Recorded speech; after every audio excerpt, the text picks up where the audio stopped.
I'm Pippa Cossens. I am an osteopath. I live in East Sussex and I have my own pain recovery story. My initial symptoms were really crushing fatigue. I also had a lot of insomnia and I had pain in all different parts of my body. I had pain so severe one day that I ended up in A&E in the middle of the night. So I first discovered neuroplasticity when I went to the SERPA conference in 2017, and it was that light bulb moment. A room full of medics from across the world who were all describing my symptoms and what I was experiencing. They taught me that basically my nervous system my software had got a glitch, and this was not due to tissue damage. I then ended up seeing a SERPA practitioner myself who really helped me to navigate the whole of my story. And it turns out really that maybe some of my pain story started much longer ago than I thought it did.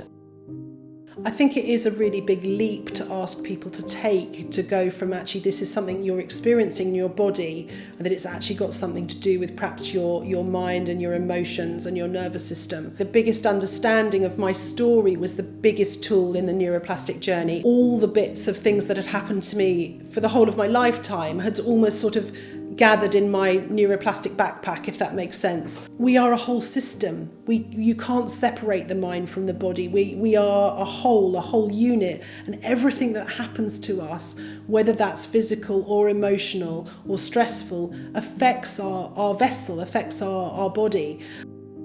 It's quite challenging to look into some of those situations, but the beauty of this approach is it allows you to do that safely. I personally found that journaling has been a hugely helpful tool, and also a lot of the nervous system regulating techniques. So, I started with sort of mindfulness and some meditation and being able to feel into my body, feel into my emotions, so look at that interoception and sit with that comfortably, a technique that's sort of called somatic tracking. Sometimes now I'll have a little bit of a flare for whatever reason. The difference now is there's some other reason for this. What is your nervous system telling you? What is going on? And I wish I'd known that before, because I think it would have saved me years of symptoms. Mindset is hugely important to the healing from neuroplastic pain. It's almost like trying to change your religion, changing your belief about what's going on in your body. But once you start to know that actually there's often no damage, and once that's of course been ruled out, when you start to be able to explore the fact that this might be neuroplastic, that's absolutely key. My life is so different from when I had the pain. In under a year, I'd gone from literally being kind of pretty much sofa bound to being able to get back to the pool, and then I went back to the gym, and I was able to then start walking my dogs again. And eventually, actually in 2022, I ended up climbing Britain's 3 highest peaks to raise awareness for chronic pain recovery.